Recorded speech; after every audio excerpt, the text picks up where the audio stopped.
Hello, my name is Nick Reynolds, and this is again following on from the 7th video on licks, jazz licks, and this is 3 kind of miscellaneous skills. The first one I'm going to call sequencing. There are again slightly different theories about what sequencing is to an extent, but to me it's a sort of stable structure, a stable melodic structure that you will run through changes. So I could do something like, and if I moved into an E flat minor 7th, and then, you know, that idea of taking a particular line, it's not really, I would say, a lick in this instance, it's a sort of stable structure that I can kind of move through changes.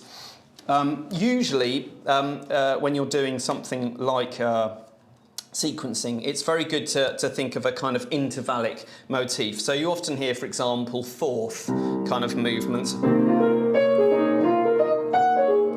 That kind of idea, which again creates all sorts of kind of dissonance and is very kind of popular, particular in fusion, but was used to great effects by people like McCoy Tyner as well. So first of all, the useful thing about sequencing is it creates stable structures which give your solos some sense of coherence, but it also allows you to be able to kind of play outside the changes. So a good example of this, if I can suggest players that use sequencing really well, I think the greatest one for me is Herbie Hancock. Who often, in the midst of an extraordinary sort of like extraordinary kaleidoscope of kind of sound, will suddenly start putting in a kind of sequencing motif and build and build and build until he sort of finishes on one of his kind of rolls or whatever.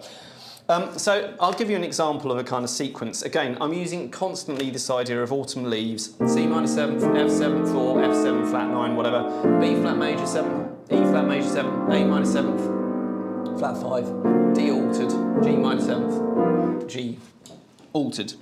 And here, what I can do is something like this. So a structure I particularly like is what I call a 4th-5th, which isn't its technical name, which is basically an octave with a 4th and a 5th in the middle of it, okay? And I can do this kind of like, this is a sort of Herbie Hancockish kind of idea.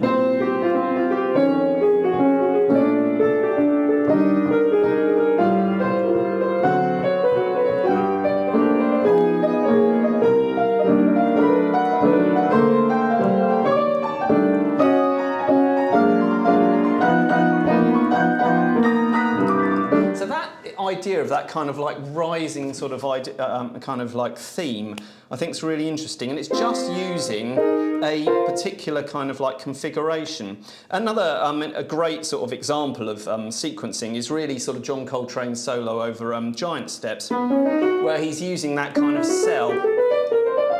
And we're using a sort of stable structure, but a very, very short one, which is why I wouldn't really define it as a lick in the same way.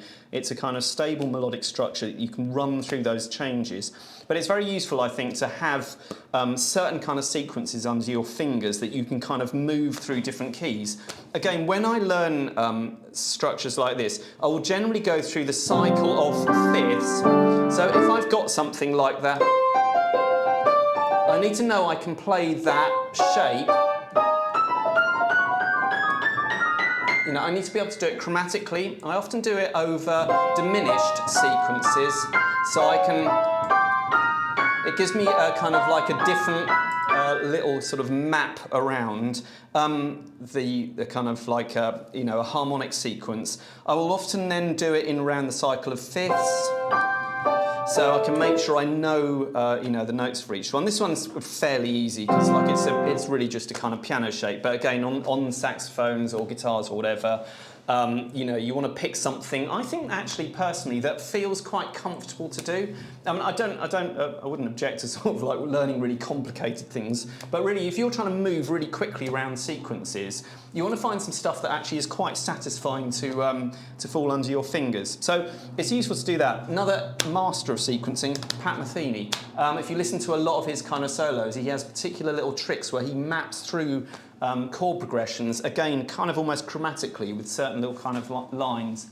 So sequencing is one sort of technique that we can start employing as a kind of general concept in soloing. The second one is the use of dissonance. Now, the use of dissonance, I've already talked about kind of chromaticism, for example. There is this thing in jazz, of course, there are no wrong notes. And this is true to an extent. However, if I was playing, say, a really beautiful solo over something like My Foolish Heart, I'm not saying my solo is beautiful, but I'm trying to make a really nice lyrical solo.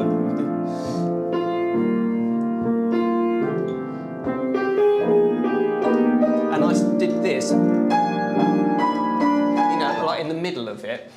Contextually, it's just not appropriate. So I feel like you can use any note, obviously, in jazz, and you should do. I absolutely love dissonance, and if you go over some of the stuff I've recorded on some previous videos for the maze, you'll see, you know, I have a great love for, you know, very, very heavy dissonance.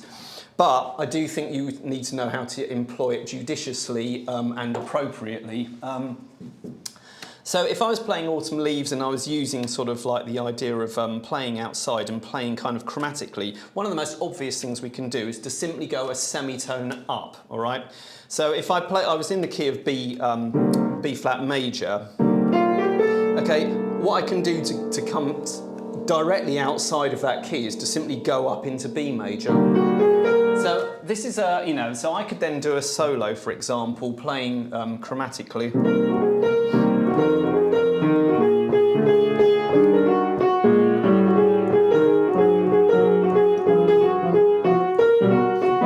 Sounds, I think, you know, not particularly great. I don't mind it.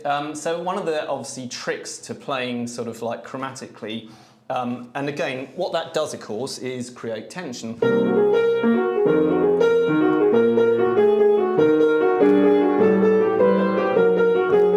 Interestingly, the D altered chord, if you look at the modal interchange video, that will actually employ those notes. So at a certain point, but I really want to kind of move inside at a certain point. So I think this is one of the sort of keys, again, with using chromaticism and playing inside and outside, is that you potentially would start at least inside the changes, or know that you can play inside the changes. Moving outside is going to create tension. As I say, one of the most obvious ways of doing that would be to simply go up a semitone. But there are other methods of kind of playing inside outside, and one of them is something that Coltrane employed quite a lot, which was superimposed progressions over very basic progressions. So where I've got a 2-5-1, Coltrane might, for example, play a series of cells. Let's take a Coltrane cell, a minor one. 1, 2, flat 3, 5, okay? Then go up a diminished set of root notes. So C, E flat minor, F sharp minor, then A minor, and then I'm going to finish on a C major just because I'll show you how that would resolve. Now this is going to create chromaticism. Okay. So there, I've got this kind of thing of which certain notes are not really fitting at all, but the outcome is it's kind of moving through a cycle that makes some kind of sense. So I think this is where I think about chromaticism. To go back to my example of My Foolish Heart,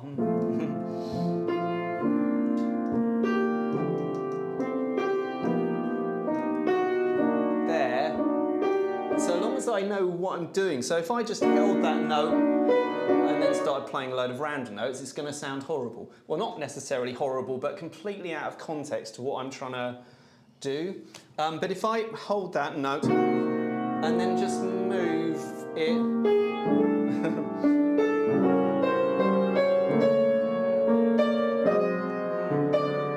so all of that is using the idea of understanding chord tone resolutions, but then holding dissonances for a certain amount of time. And I think that's what you've got to understand, I think, about using dissonance and kind of so-called wrong notes. Yeah, they're not wrong at all. They're always kind of like just tension notes and release notes, really. And in fact, you can get more and more used to tension notes the more you play them. But just playing a whole sort of like series of kind of outside notes without really understanding the purpose of it, I think is not, personally, the best way to kind of go about it. You want to learn to play inside, outside, inside, outside. Final sort of technique I just wanted to talk about, again, these are like miscellaneous skills that we can run through particular solos, is the idea of repetition.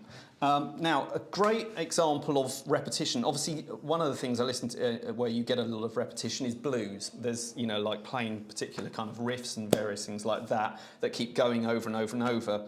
And the great thing about repetition, of course, is it creates, again, a sense of tension. But one of the best, I think, jazz artists that I've heard who uses repetition really well, and forgive me for the pronunciation of his name if this is wrong, Michele Petrucciani, or Petrucciani, I think it is. Petrucciani, often his solos, when he hits a peak, whereas Herbie tends to go into these kind of chromatic sequencing things, he will hold a riff or a particular idea for far longer than you'd even think was kind of comfortable. And he often gets, weirdly, you know, like cheers from the crowds in live events when he does this. Now, I'm not a great sort of, I'm not really a sort of bluesy sort of person, but for example, with something like Autumn Leaves, if I did something like